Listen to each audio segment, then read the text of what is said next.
vanemapensioni põhimõtetest on väga palju juba meedias ka juttu olnud, ehk nii-öelda 3 gruppi, kes seal selle seaduse kohaselt siis täiendavaid õigusi saavad. Esimene grupp on siis kõik 1. jaanuarist 2013 sündivad lapsed, kelle pealt siis riik hakkab maksma 4% keskmiselt palgalt vanematele ja see on nii-öelda siis tulevikku suunatud meede.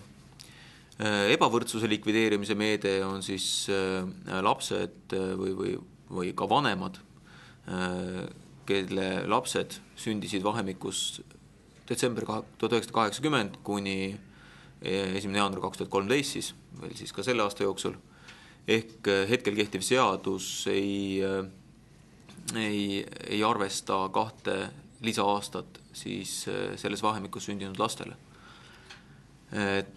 Ja 3. grupp on siis isikud, või isikuid, mis puudutab alates 1. jaanuarist 2015.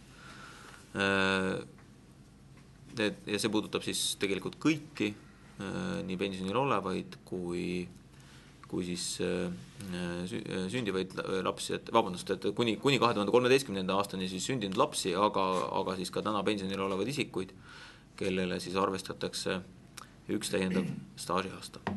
Sellised on need 3 põhilist muudatust, et kindlasti parlamendi menetluses saab debatti sellel teemal olema veel palju. On oluline see, et läbi pensionisüsteemi me hakkame väärtustama ka laste kasvatamist, et laste kasvatamine saab olema samaväärne töö kui teised tööd ja selles osas ma arvan on oluline samm demograafilise situatsiooni parandamise osas, ehk siis üks vahend on meil juures selleks, et meie iibe probleemile anda ka positiivne areng.